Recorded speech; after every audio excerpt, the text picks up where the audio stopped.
Hi, welcome to Mark's English Academy, the place to learn English fast. Are you an Asian student who's thinking of studying abroad? If you are, I want to talk to you right now.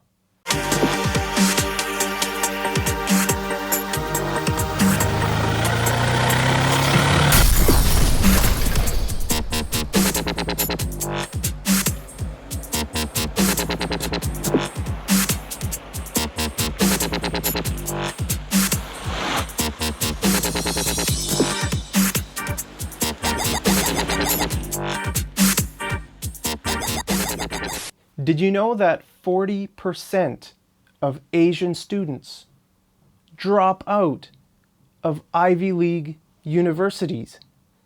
Okay, the term Ivy League refers to all the top universities in the northeastern part of the United States. So universities like Harvard or Yale or Princeton, okay, the top universities. 40% of Asian students drop out. And that's crazy because these universities have some of the highest retention rates around the world. Now, a retention rate means that the student stays at the university and graduates. They finish their studies.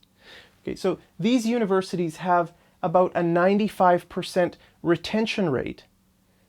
That means 95% of their students stay at the university and graduate. So why is it that 40% of Asian students drop out before finishing their studies? I'll tell you, it's because they have a really hard time with Western culture. They have a hard time with the food, they have a hard time with the language, they have a hard time with people. Okay, all these challenges, it makes it very hard to study abroad. Trust me, I've studied abroad. I've studied in Germany, and I've done lots of traveling, so I know how challenging it is to live in another country. Okay, I've lived in more than 5 countries. And Germany's the only, no, I've studied in Germany and I've studied in the UK. Okay, the UK is not as challenging for me because they speak English in the UK, but Germany, that was challenging. Okay, it's going to be hard if you want to study in another country. It's going to be harder than you think. I was talking with a Chinese woman recently who was planning on studying in the United States.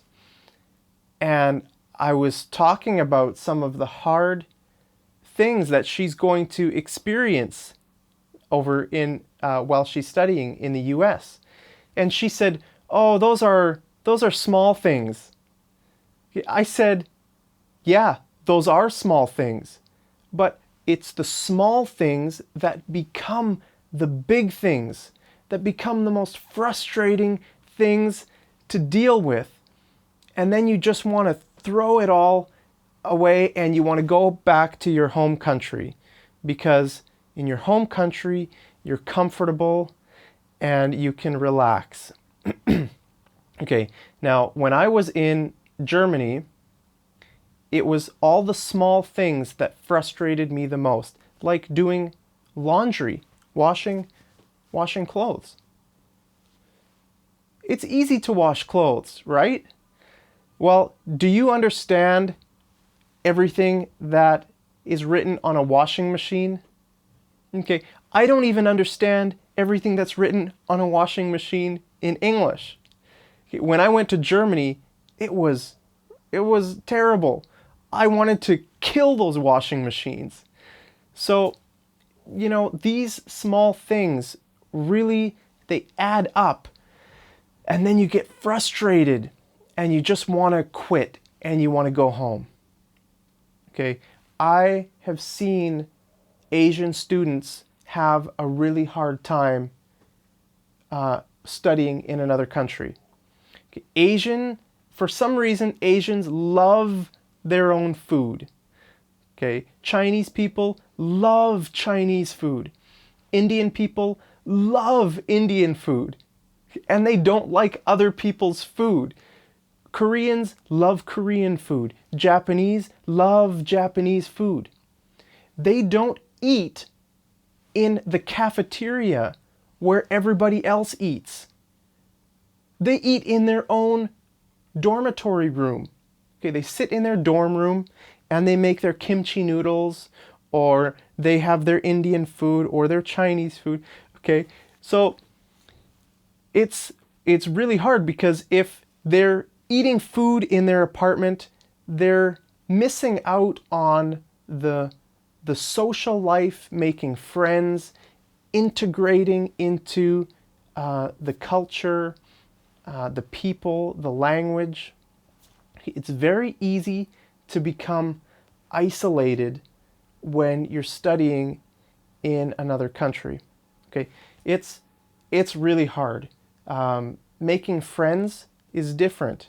Okay, if you're from China, you have lots of friends in China. How are you going to make friends in Canada or the UK?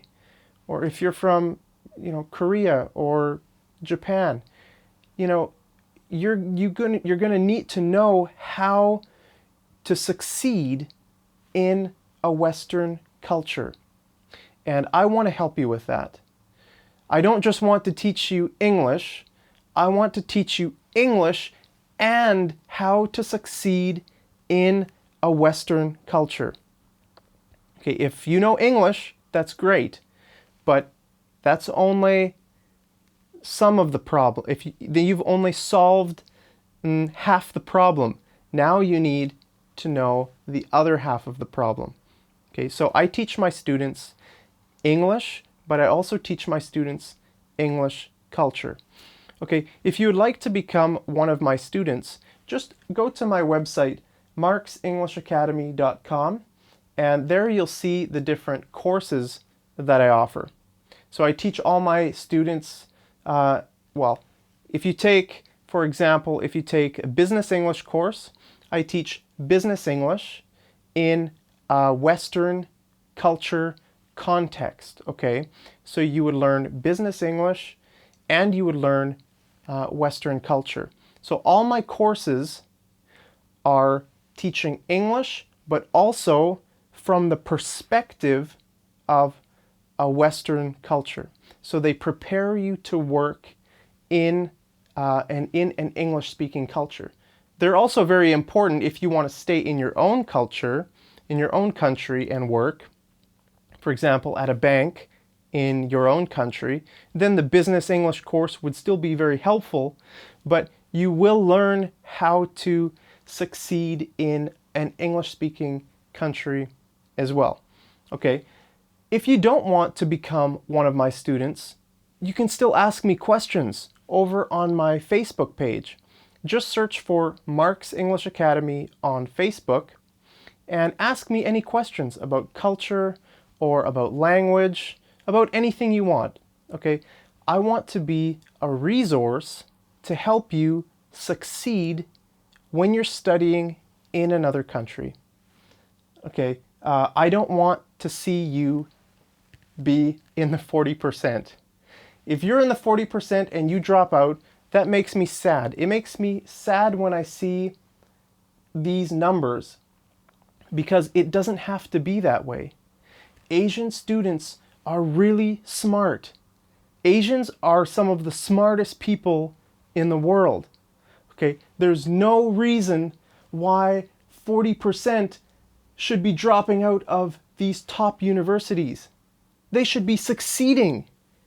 Okay, there should be 100% success rate and 0% dropout rate, because Asians are smart, but they have challenges with the culture and with the language, and I want to help you with that. So I wish you all the best in your studies. Good luck, and maybe I'll see you in one of my courses. Take care.